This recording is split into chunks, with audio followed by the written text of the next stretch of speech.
আসাদকে ক্ষমতাচ্যুত করার উদ্যোগ নিতে রাশিয়াকে যুক্তরাষ্ট্রের আহ্বান। আলেপ্পোয় হাসপাতালে হামলায় নিহতের সংখ্যা বেড়ে ৩০।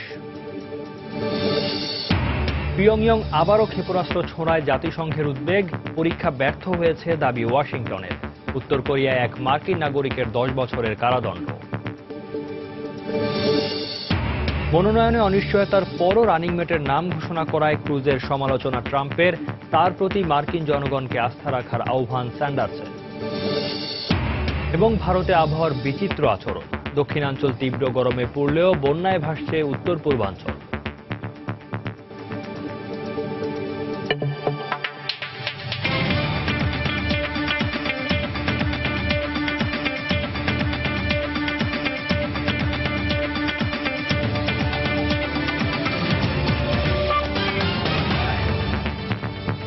আন্তর্জাতিক সময়, সঙ্গে আছি সৌমিত্র শুভ্র। সিরিয়ার আলেপ্পোতে মেডিসিন সান ফ্রন্টিয়ার্স এমএসএফ এর হাসপাতালে হামলার তীব্র নিন্দা জানিয়ে যুক্তরাষ্ট্র বলেছে, আসাদ সরকারের এই ধরনের সহিংসতার কারণেই সিরিয়া শান্তি আলোচনা ব্যাহত হচ্ছে। প্রেসিডেন্ট আসাদকে ক্ষমতা থেকে সরে দাঁড়ানোর বিষয়ে চাপ প্রয়োগ করতে মস্কোর প্রতি আহ্বানও জানিয়েছে ওয়াশিংটন। এই হামলার মধ্য দিয়ে সিরিয়ায় ভয়াবহ মানবসৃষ্ট দুর্যোগের সৃষ্টি হয়েছে বলে জানিয়েছে জাতিসংঘ। বুধবারের ওই বিমান হামলায় নিহতের সংখ্যা বেড়ে দাঁড়িয়েছে ৩০ জনে। বৃহস্পতিবারও সিরীয় নগরী আলেপ্পোর বিভিন্ন অঞ্চলে সরকারি বাহিনীর সঙ্গে বিদ্রোহীদের তীব্র সংঘর্ষ হয়। গত ফেব্রুয়ারির শেষ দিকে শুরু হওয়া যুদ্ধবিরতি উপেক্ষা করে শহরের নিয়ন্ত্রণ নিতে লড়াই চালিয়ে যাচ্ছে দুপক্ষ। প্রতিদিনই এই অঞ্চলে বাড়ছে নিহতের সংখ্যা। জাতিসংঘের হিসেব মতে যা প্রতি 25 মিনিটে একজন। এরই মধ্যে বুধবার ফরাসি দাতব্য সংস্থা এমএসএফ পরিচালিত একটি হাসপাতালে সরকারি বাহিনীর বিমান হামলায় ডাক্তার ও রোগী সহ নিহত হয়েছে বহু মানুষ। স্থানীয়রা হাসপাতালটিতে হামলার জন্য সিরীয় বাহিনীর পাশাপাশি রুশ বিমান হামলাকে দায়ী করলেও তা স্পষ্ট অস্বীকার করেছে মস্কো। এই হামলার তীব্র নিন্দা জানিয়েছে জাতিসংঘ। জাতিসংঘের বিশেষ প্রতিনিধি জ্যান এগিলেন বলেন, সিরিয়ায় মানবিক ত্রাণ তৎপরতার বিষয়টি সামনের দিনগুলোতে আরো গুরুত্বপূর্ণ হয়ে উঠেছে। যারাই এই হামলা চালিয়ে থাকুক, আমরা এর তীব্র নিন্দা জানাই। সিরিয়ায় এত বড় মানবসৃষ্ট দুর্যোগ আর হয়নি। এই ক্ষতি কাটিয়ে উঠতে সিরীয় জনগণের পাশাপাশি ত্রাণ সংগঠনগুলোকেও অনেক বেগ পেতে হবে। এমএসএফ এর হাসপাতালে হামলার ঘটনায় আসাদ সরকারের প্রতি নিন্দা জানিয়েছে যুক্তরাষ্ট্র।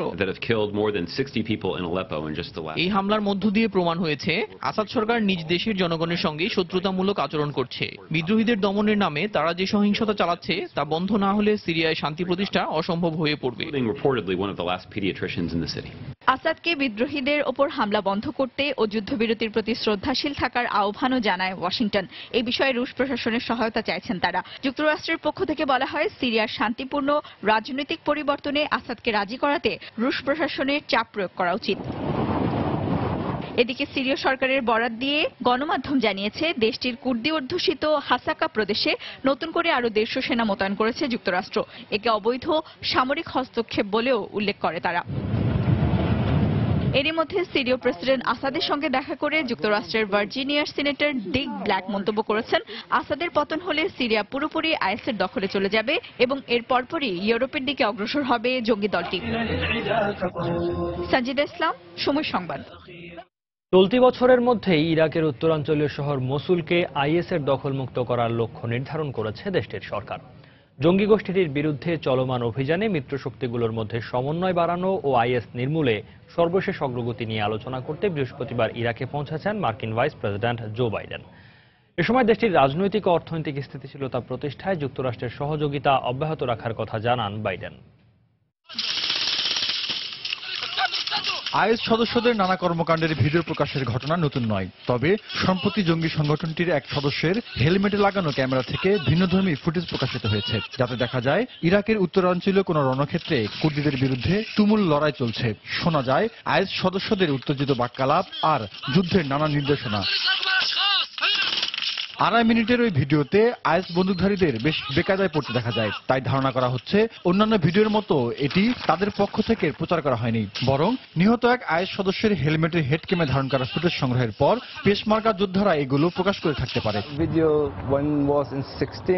খুব সম্ভবত এই ভিডিওটি গেল বছরের 16 ডিসেম্বরে ধারণ করা হয়। সেদিন বিকেলে 200 আইএস সদস্য এই এলাকায় হামলা চালালে তুমুল সংঘর্ষ শুরু হয়। 25 ঘন্টা ধরে চলে এই লড়াই। বিমান হামলার সহায়তায় পরদিন তাদের বিতাড়িত করতে সক্ষম হই। নিহত আইএস সদস্যদের তল্লাশি চালিয়ে তাদের মাথার হেলমেটে হেড ক্যাম খুঁজে পেয়েছিলাম আমরা।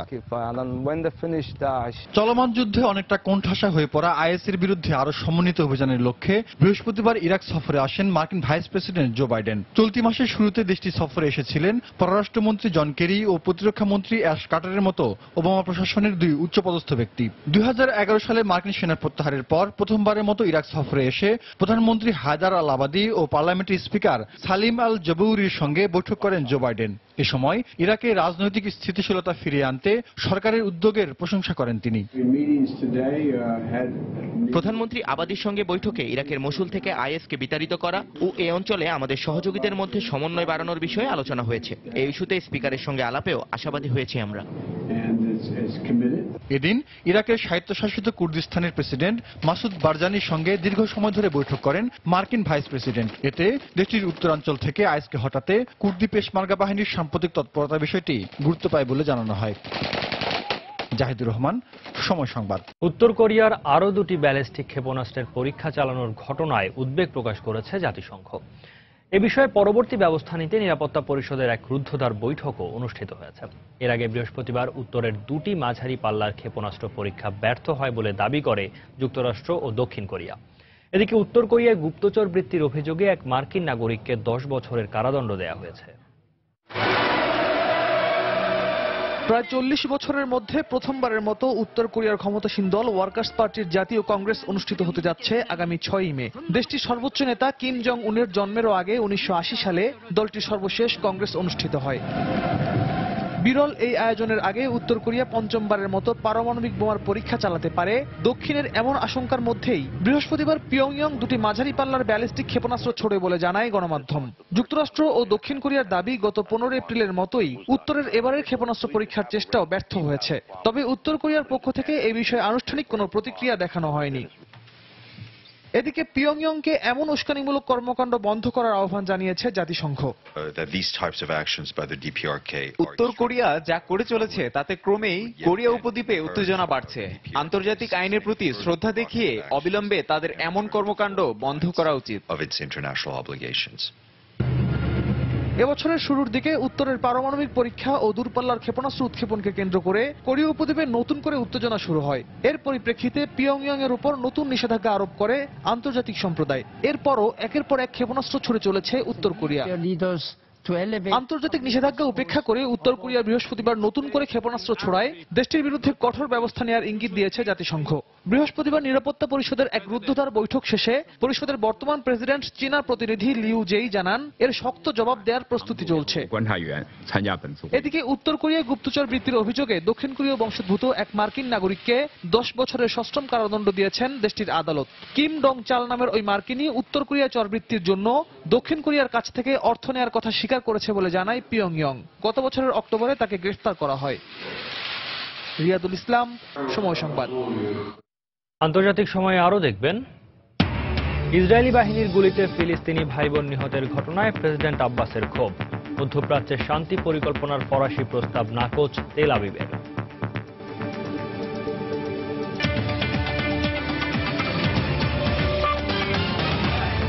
তাই তো সবাই বলে শিলপাল্লার দিন শেষ, মেগা ডিজিটাল স্কেলে বাংলাদেশ। যুক্তরাষ্ট্রের প্রেসিডেন্ট নির্বাচনে মনোনয়নে অনিশ্চয়তার পরও ভাইস প্রেসিডেন্টের নাম ঘোষণা করায় রিপাবলিকান দলীয় প্রতিদ্বন্দ্বী টেড ক্রুজের কড়া সমালোচনা করেছেন ডোনাল্ড ট্রাম্প। এদিকে পার্লামেন্টের সাবেক রিপাবলিকান স্পিকার জন বোয়েনার ক্রুজকে অনিষ্টকারী বলে যে মন্তব্য করেছেন তার প্রতিক্রিয়ায় ক্রুজ বলেছেন বোয়েনার ট্রাম্পের কাছ থেকে সুবিধা পান বলেই তার হয়ে কথা বলছেন। ইন্ডিয়ানায় প্রচারণায় গিয়ে জরিপে কান না দিয়ে ভোটারদের তার প্রতি আস্থা রাখার আহ্বান জানিয়েছেন বার্নি স্যান্ডার্স। বৃহস্পতিবার ক্যালিফোর্নিয়ার কোস্তা মেসায় ট্রাম্পের সভাস্থলের বাইরে সড়কে যান চলাচল বন্ধ করে ট্রাম্প বিরোধী বিক্ষোভ দেখায় শত শত মানুষ। কয়েক ঘন্টা পর নিরাপত্তা বাহিনীর হস্তক্ষেপে যান চলাচল স্বাভাবিক হয়। এদিন ইন্ডিয়ানায়ও প্রচারণা চালান ট্রাম্প। রাজ্যের ইভান্সভিলে সমর্থকদের সামনে নিউ ইয়র্ক প্রাইমারিতে বড় জয়ের প্রসঙ্গ টেনে তিনি বলেন, নিউ ইয়র্কের নারীরাই তাকে নির্বাচিত করেছেন, তার চেয়ে কেউ নারীদের বেশি শ্রদ্ধা করেন না বলেও দাবি করেন ট্রাম্প। অন্যদিকে ক্যালিফোর্নিয়ার প্রচারণায় ট্রাম্প ফিওরিনাকে ভাইস প্রেসিডেন্ট ঘোষণা করায় ক্রুজের সমালোচনা করেন। এটা খুবই হাস্যকর যে ক্রুজের মনোনয়ন জেতার সম্ভাবনা না থাকলেও তিনি ভাইস প্রেসিডেন্টের নাম ঘোষণা করেছেন। ক্রুজ এমন একজনকে বেছে নিয়েছেন যিনি মনোনয়ন দৌড় থেকে শূন্য হাতে ফিরে গেছেন। এদিকে পার্লামেন্টের সাবেক রিপাবলিকান স্পিকার জন বুয়েনার গত বুধবার স্ট্যানফোর্ড বিশ্ববিদ্যালয়ে এক আলোচনায় ক্রুজকে অনিষ্টকারী বলে যে মন্তব্য করেছেন, তার প্রতিক্রিয়ায় টেক্সাস সিনেটর ক্রুজ বুয়েনারকে ট্রাম্পের ঘনিষ্ঠ ও সুবিধাভোগী বলে উল্লেখ করেন। বৃহস্পতিবার ইন্ডিয়ানার ফোর্ট ওয়াইনে প্রচারণা র্যালির আগে সাংবাদিকদের সঙ্গে কথা বলেন তিনি। পুঁজিপতিদের পক্ষ নিয়ে কথা বলা নতুন কিছু নয়। আমার পক্ষে সাধারণ ভোটারদের স্বতঃস্ফূর্ত সমর্থন দেখে বুয়েনার ট্রাম্পের হয়ে কথা বলা শুরু করেছেন।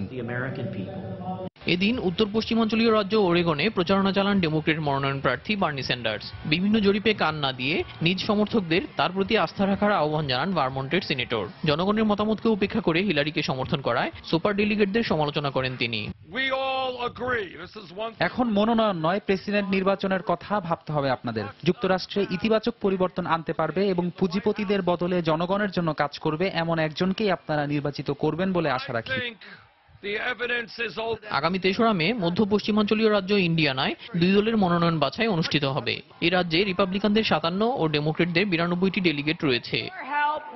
দেলোয়ার হোসেন, সময় সংবাদ। যুক্তরাষ্ট্রের স্যান বার্নার্ডিনো হত্যাকাণ্ডে জড়িত সৈয়দ রেজওয়ান ফারুকের ৩ আত্মীয়কে গ্রেফতার করেছে মার্কিন পুলিশ। বিবাহের মিথ্যা তথ্য ব্যবহার করে ভুয়া কাগজ দেখিয়ে নাগরিকত্ব নেয়ার কারণে পুলিশ তাদের গ্রেফতার করেছে বলে জানায় স্থানীয় গণমাধ্যম। গ্রেফতারকৃতদের মধ্যে স্যান বার্নার্ডিনো সন্ত্রাসী ঘটনার পরিকল্পনা এবং অস্ত্র সাহায্যকারী হিসেবে অভিযুক্ত এন্ডিক মার্কুইজ জুনিয়রের স্ত্রী রয়েছেন। বৃহস্পতিবার করোনা এবং ওন্টারিও শহরে অভিযান চালিয়ে তাদের গ্রেফতার করা হয়। গত বছরের ডিসেম্বরে যুক্তরাষ্ট্রের সান বার্নার্ডিনোতে সন্ত্রাসী হামলায় ১৪ জন নিহত হয়। এ সময় হামলাকারী সৈয়দ রিজওয়ান ফারুক এবং তার স্ত্রী তাসফিন মালিককে গুলি করে হত্যা করে পুলিশ।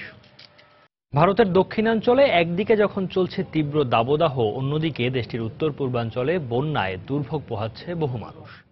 গত কয়েকদিনের টানা বর্ষণে সৃষ্ট বন্যায় তলিয়ে গেছে আসামের তিনসুকিয়া, শোনিতপুর ও লক্ষ্মীপুর সহ ৬টি জেলার অধিকাংশ ঘরবাড়ি, রাস্তাঘাট ও ফসলের জমি। এতে ক্ষতিগ্রস্ত হয়েছে অন্তত ৪৫,০০০ মানুষ। বন্যা কবলিত এলাকাগুলো থেকে সরিয়ে নেওয়া হয়েছে প্রায় ২৪,০০০ বাসিন্দাকে। এরই মধ্যে দুর্গতদের সহায়তায় উদ্ধারকারী দল কাজ করছে বলে জানিয়েছেন রাজ্যের দুর্যোগ ব্যবস্থাপনা কর্তৃপক্ষ।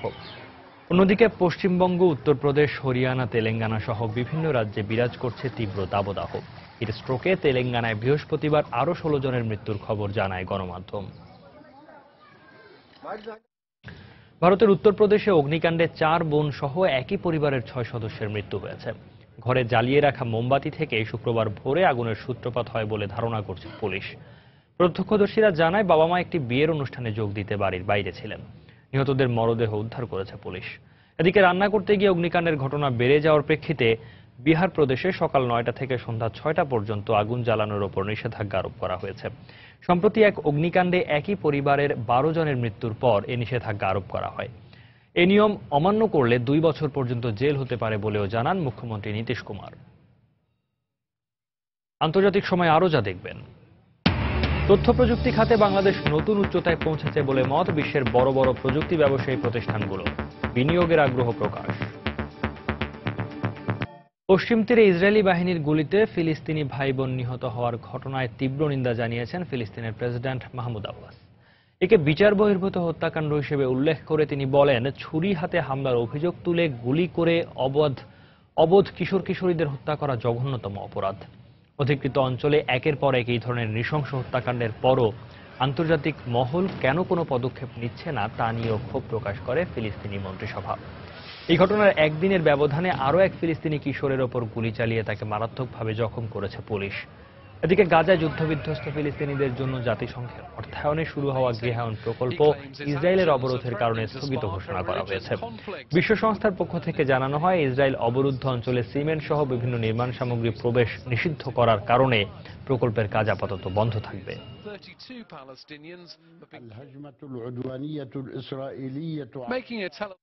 ফিলিস্তিনকে স্বীকৃতি দিয়ে মধ্যপ্রাচ্যের শান্তি প্রতিষ্ঠার বিষয়ে ফরাসি সরকারের পরিকল্পনা নাকচ করে দিয়েছে ইসরায়েল। বৃহস্পতিবার ইসরায়েলের প্রধানমন্ত্রী বিনিয়ামিন নেতানিয়াহু বলেন, মধ্যপ্রাচ্যে এই সংঘাতের সমাধান একমাত্র ইসরায়েল ও ফিলিস্তিনি নেতাদের প্রত্যক্ষ আলোচনার মধ্য দিয়েই সম্ভব। তেল আবিবের এক বিবৃতিতে বলা হয়, ফিলিস্তিনি প্রতিনিধিদের সঙ্গে আলোচনার জন্য পুরোপুরি প্রস্তুত ইসরায়েল প্রশাসন। তবে ফরাসি শান্তি পরিকল্পনা প্রত্যাখ্যান করা ইসরায়েলের প্রতি তীব্র নিন্দা জানিয়েছে ফিলিস্তিন। ইহুদিবাদ নিয়ে মন্তব্য করায় যুক্তরাজ্যের লেবার পার্টি থেকে লন্ডনের সাবেক মেয়র কেন লিভিংস্টোনকে বহিষ্কার করা হয়েছে। হিটলার ইহুদিবাদকে সমর্থন করতেন বলে সম্প্রতি তিনি যে মন্তব্য করেছেন তার পরিপ্রেক্ষিতেই বৃহস্পতিবার দলটি এ সিদ্ধান্তের কথা জানায়। 1932 সালে নির্বাচনে জয়ের পর ইহুদিদের জন্য ইসরায়েল রাষ্ট্রের প্রতি হিটলারের সমর্থন ছিল বলে বিবিসি রেডিওর সঙ্গে সাক্ষাৎকারে মন্তব্য করেন লিভিংস্টোন।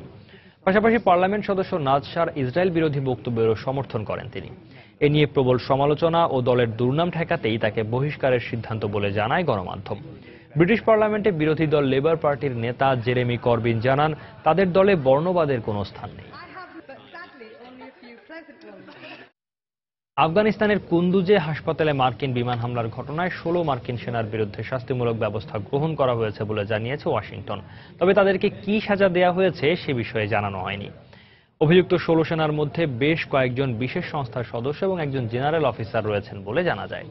ওই হামলার বিষয়ে শুক্রবারই যুক্তরাষ্ট্রে একটি তদন্ত প্রতিবেদন প্রকাশের কথা রয়েছে। 2015 সালের অক্টোবরে কুন্দুজে আন্তর্জাতিক দাতব্য সংস্থা মেডিসিন সান ফ্রন্টিয়ার্স পরিচালিত হাসপাতালে বিমান হামলায় 43 জন নিহত হন। তুরস্কের বিচ্ছিন্নতাবাদী কুর্দি সংগঠন পিকেকের সঙ্গে সংঘর্ষে 3 সেনা সদস্য ও 6 পিকেকে যোদ্ধা নিহত হয়েছেন। আহত হয়েছেন আরও 6 জন। বৃহস্পতিবার রাজধানী আঙ্কারা থেকে 621 মাইল দূরে সিরনাক প্রদেশের গাজীপাশা অঞ্চলে পিকেকের বিরুদ্ধে অভিযান চালায় তুর্কি সেনারা। এ সময় সেনাবাহিনীর দিকে লক্ষ্য করে এলোপাতাড়ি গুলি ছোড়ে কুর্দি যোদ্ধারা। ঘটনাস্থলেই 3 সেনা সদস্য ও 2 পিকেকে সদস্য নিহত হয়। একই দিন নুসাইবিয়ানে সেনাবাহিনীর সঙ্গে সংঘর্ষে নিহত হয়েছে আরও 4 পিকেকে সদস্য। 2015 সালের জুলাই মাসে তুর্কি সরকার ও কুর্দি বিচ্ছিন্নতাবাদীদের মধ্যে যুদ্ধবিরতি ভেঙে যায়।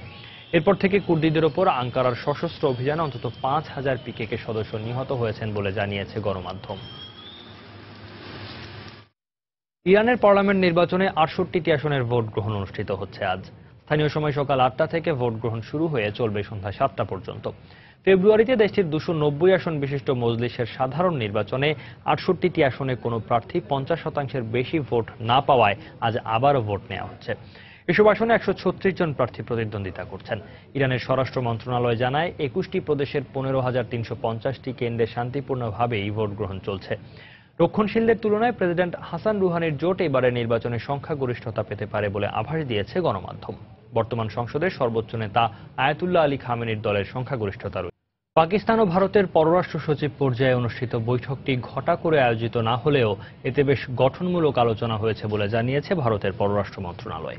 বৃহস্পতিবার দিল্লিতে আয়োজিত এক অনুষ্ঠানে একথা জানান মন্ত্রণালয়ের মুখপাত্র বিকাশ স্বরূপ।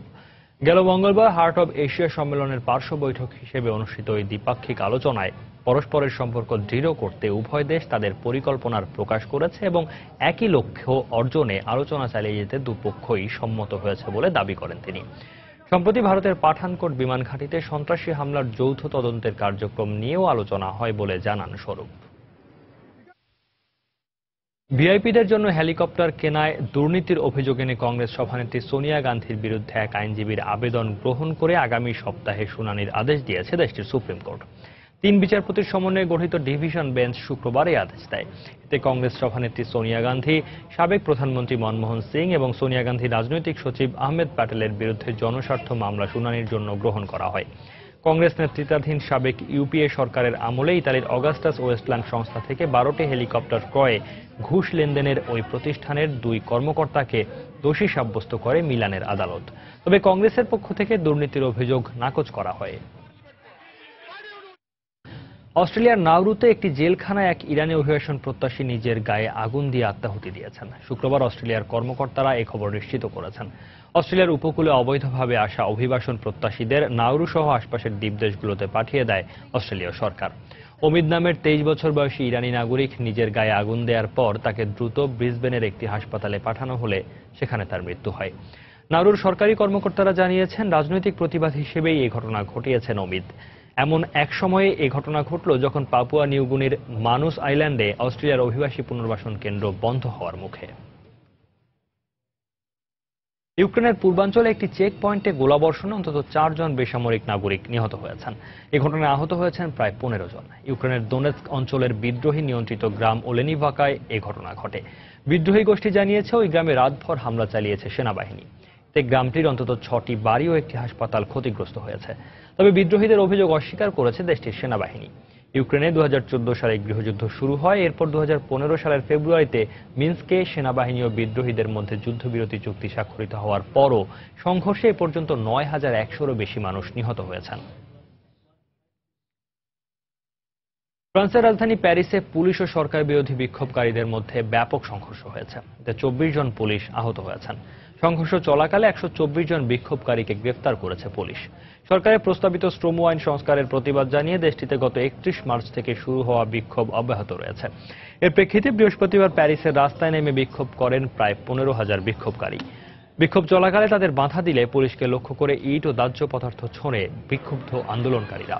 এতে অন্তত 24 জন পুলিশ আহত হন। এদের মধ্যে 3 জনের অবস্থা গুরুতর। পরিস্থিতি নিয়ন্ত্রণে বিক্ষোভকারীদের উপর টিয়ার গ্যাস নিক্ষেপ করে পুলিশ। এছাড়া এই ঘটনায় 124 জনকে গ্রেফতার করা হয়েছে। বিক্ষোভ শুরুর পর থেকে এ পর্যন্ত 382 জনকে গ্রেফতার করা হয়েছে। বিশ্বের সাধারণ মানুষের মধ্যে বৈশ্বিক নাগরিক হওয়ার প্রবণতা বাড়ছে। উদীয়মান অর্থনীতির দেশগুলোতে এ হার বেশি বলে জানিয়েছে বিবিসি।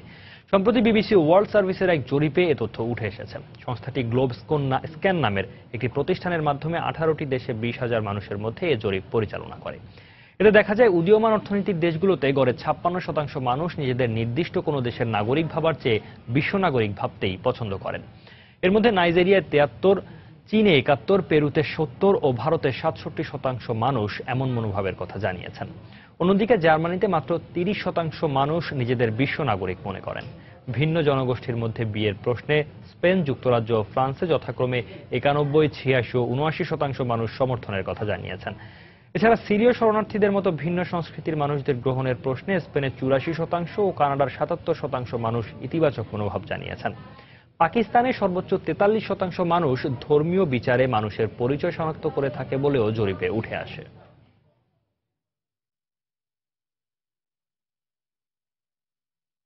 তথ্য প্রযুক্তি খাতে বাংলাদেশ নতুন উচ্চতায় পৌঁছেছে বলে মনে করছে বিশ্বের বড় বড় প্রযুক্তি ব্যবসায়ী প্রতিষ্ঠানগুলো। এ খাতে বাংলাদেশের অপার সম্ভাবনা রয়েছে বলেও সময় সংবাদের কাছে মন্তব্য করেছেন এসব প্রতিষ্ঠানের প্রতিনিধিরা। তারা বলেন, বাংলাদেশ আজ চীন ও ভারতের সমপর্যায়ে যাওয়ার পথে। নিউ ইয়র্কে business council for international understanding আয়োজিত সেমিনারে আন্তর্জাতিক বিভিন্ন তথ্য প্রযুক্তি প্রতিষ্ঠানের প্রতিনিধিরা তাদের বক্তব্যে বাংলাদেশের তথ্য প্রযুক্তি খাতে বিনিয়োগের আগ্রহ প্রকাশ করেন। নিউ ইয়র্ক প্রতিনিধি শিয়াবুদ্দিন কিসলুর পাঠানো তথ্য ও ছবি নিয়ে ডেস্ক রিপোর্ট।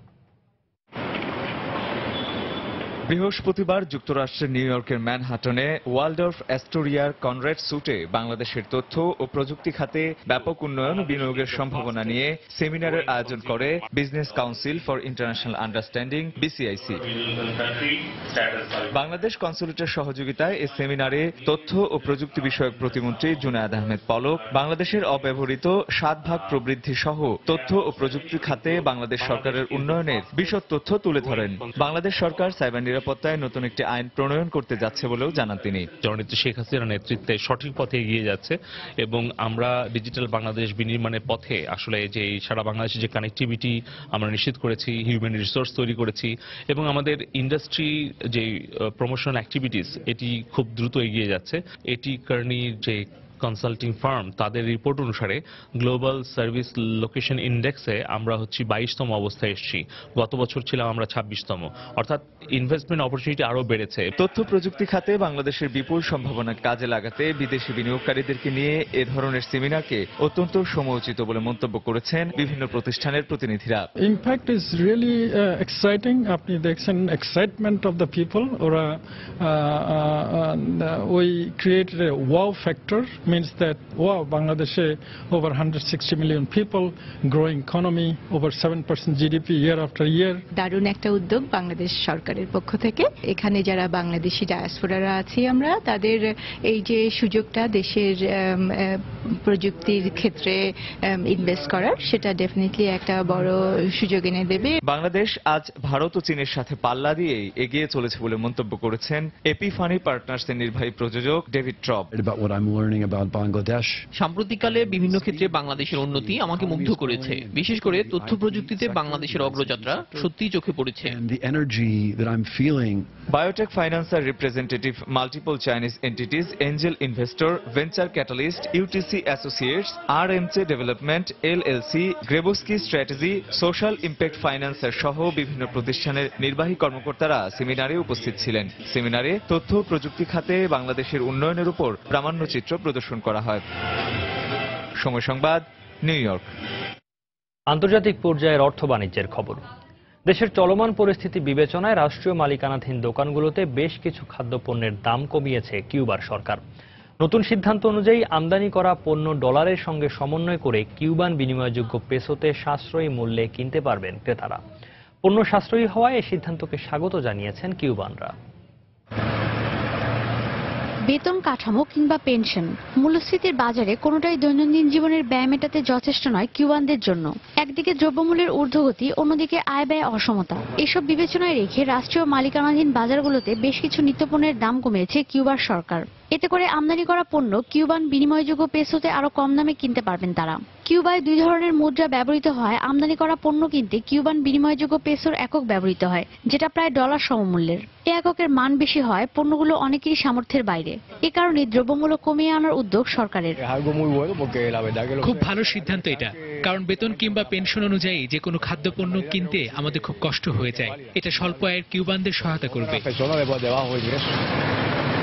বর্তমানে অবসরপ্রাপ্ত কিউবানদের মাসিক আয় 280 পেসো, যা মাত্র $12 সমান। আর দেশটির অন্তত 70% কর্মজীবীর মাসিক মজুরি 600 পেসো, যা $25 সমমূল্য। এ কারণে বিভিন্ন সুপার শপে অন্তত 20% পর্যন্ত কমানো হয়েছে খাদ্যপণ্যের দাম।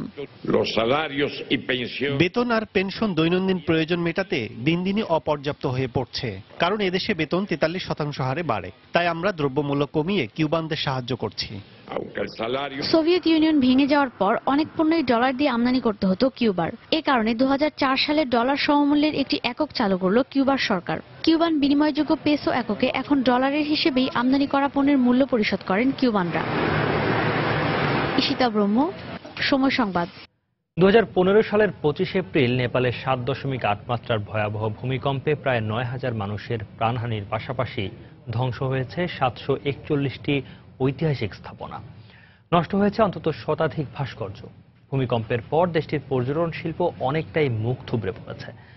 পর্যটকদের আবারও নেপালমুখী করতে সরকারের বিভিন্ন উদ্যোগ ধীরগতির হলেও দেশটির সংস্কৃতি ও ঐতিহ্যপ্রেমী মানুষ ছোট ছোট উদ্যোগেই ক্ষতিগ্রস্ত বিভিন্ন স্থাপনা পুনর্নির্মাণের চেষ্টা করছেন। দক্ষ কারুশিল্পীর অভাবে কিছুটা দেরি হলেও অন্তত 2000 শিল্পী বিভিন্ন মন্দির ও স্থাপনার সংস্কারে কাজ করে যাচ্ছেন। ঐতিহাসিকভাবেই নানা শিল্পকর্মের স্থাপনার জন্য বিখ্যাত নেপাল। দেশটির অবস্থান ভূমিকম্প প্রবণ এলাকায় হওয়ায় কারুকার্য খচিত এসব স্থাপনা বরাবরই ছিল হুমকির মুখে। গত বছরের ভয়াবহ ভূমিকম্পে লণ্ডভণ্ড হয়ে গেছে হিমালয় কন্যা নেপাল। 9000 মানুষের প্রাণহানির পাশাপাশি ঘরহারা হয়েছেন অন্তত 40 লাখ মানুষ। অসংখ্য মন্দিরের সঙ্গে ধ্বংস হয়েছে 8000 স্কুল ও 1200 হাসপাতাল। এসব স্থাপনা সময়ের পরিক্রমায় হয়তো গড়ে তোলা সম্ভব, কিন্তু শত বছরের পুরনো ধারাহারা টাওয়ার ও ভক্তপুরের মতো নানা ঐতিহাসিক স্থাপনা হয়তো ফিরিয়ে আনা সম্ভব নয়। তারপরও থেমে নেই ধ্বংসস্তূপ সরিয়ে নেপালকে পুনরুদ্ধারের চেষ্টা। একদল তরুণ কারুশিল্পী হাত লাগিয়েছেন মন্দির ও ভাস্কর্য গড়ার কাজে। তাদের একজন বিনোদ শক্য। পরিবারের কয়েকজন কাঠের কারুকাজ করলেও তিনি ধাতবের কারুশিল্পী। ভূমিকম্পে ক্ষতিগ্রস্ত কাঠমান্ডুর বিখ্যাত স্বয়ম্ভূনাথ মন্দিরের পুনর্নির্মাণে হাত লাগিয়েছেন তিনি। নেপাল শিল্প সমৃদ্ধ নানা স্থাপনায় ভরপুর থাকায় এর মূল্য হয়তো আমরা আগে বুঝিনি। এমন বিপর্যয়ের পর এইসব নিয়ে নতুন করে ভাবতে হচ্ছে আমাদের। রূপেশ বজ্রাচার্য পাথর খোদাই শিল্পী। ক্ষতিগ্রস্ত মন্দিরের সৌন্দর্য ফিরিয়ে আনতে কাজ করছেন তিনিও। সুনিপুণ দক্ষতায় মন্দিরের মূর্তিগুলোকে পুরনো আদল দেওয়ার চেষ্টা করছেন। দক্ষ শিল্পীদের তৈরি নানা স্থাপনা আগের অবস্থায় ফিরিয়ে আনতে আলাদা পৃষ্ঠপোষকতা ও তদারকির দাবি জানান তিনি। এ কাজে কিছুটা পারিবারিক শিক্ষা থাকায় আমি এর সঙ্গে যুক্ত হয়েছি। ক্ষতিগ্রস্ত স্থাপনাগুলোর পুনর্নির্মাণে সরকারি পৃষ্ঠপোষকতা পেলে তা আরো দ্রুত হবে। ভূমিকম্পে নেপালের পর্যটন খাত মারাত্মক ক্ষতিগ্রস্ত হয়েছে। 2014 সালে 8 লাখ পর্যটক নেপাল ভ্রমণ করেছেন। 2015 সালে তা 30% কমেছে। ভূমিকম্পের 2 মাস পর পর্যটকদের নেপালে যাওয়ার অনুমতি মিললেও ভূমিকম্পের ভয়ে অনেকেই পিছিয়ে আসছেন। তবে 2016 সাল জুড়ে পর্যটকের আনাগোনা বাড়বে বলে আশা করছে দেশটির সরকার। 2015 সালের ভূমিকম্প নেপালিদের অনেক কিছুই শিখিয়ে গেছে।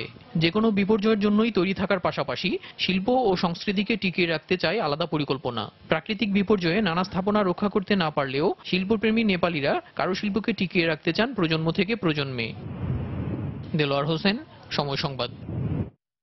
2000 বছরের পুরনো মিশরীয় রাজকন্যা নিশিসুর মমির মস্তিষ্কের একটি অংশ এখনও অবিকৃত রয়েছে বলে জানিয়েছেন ভারতীয় বিজ্ঞানীরা। সিটি স্ক্যান ও এক্স-রের মাধ্যমে ব্যাপারে নিশ্চিত হয়েছেন তারা। সম্প্রতি মমিটি ক্ষয়ে যেতে শুরু করায় বিজ্ঞানীরা এর সংরক্ষণে নতুন ধরনের প্রযুক্তি ব্যবহার করতে যাচ্ছেন। নিশিসুর মমিটির মূল মালিক ষষ্ঠ নিজাম মীর মেহবুব আলী খান। তার মৃত্যুর পরের মালিক হন তার ছেলে সর্বশেষ নিজাম মীর ওসমান আলী খান। পরবর্তীতে মীর ওসমান আলী মমিটি তেলেঙ্গানা জাদুঘরে দান করে দেন। জমকালো আয়োজনের মধ্য দিয়ে পেরুর রাজধানী লিমায় হয়ে গেল পেরু ফ্যাশন শো। 12তম ইয়াং টিচার টু দ্য ওয়ার্ল্ডে প্রদর্শন করা হয় পেরুর বিভিন্ন ডিজাইনারের নতুন নতুন নকশার দারুণ সব পোশাক।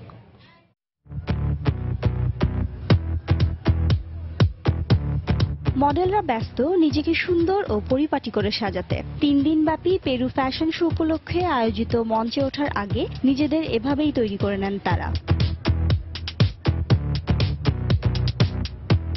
এরপর পেরুর সম্ভাবনাময়ী তরুণ 10 জন ডিজাইনারের নকশা করা বিভিন্ন পোশাক পরে মঞ্চে হাঁটেন তারা। এই প্রদর্শনীর সব পোশাকেই লম্বা কাটের প্রাধান্য লক্ষ্য করা যায়। বেশিরভাগ পোশাকই তৈরি করা হয়েছে সুতি ও পশমি কাপড়ের ওপর। আমি খুবই খুশি এবং গর্বিত পেরু ফ্যাশন প্রতিযোগিতায় অংশ নিতে পেরে। আমি এবারই প্রথম এ ধরনের কাপড়ের উপর নকশা করেছি। Mi colección intentando recuperar ese nexo.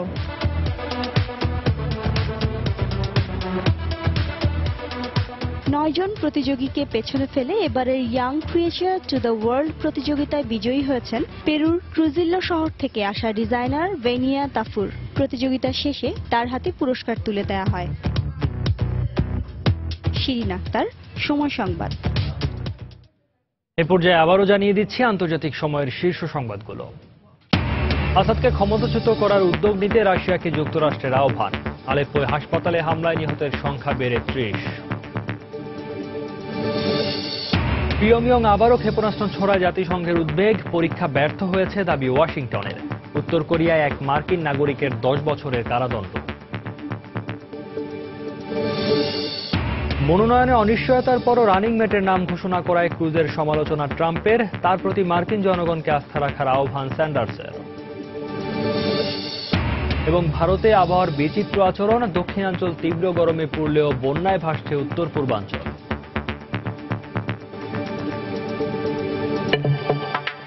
এই ছিল আন্তর্জাতিক সময়ে।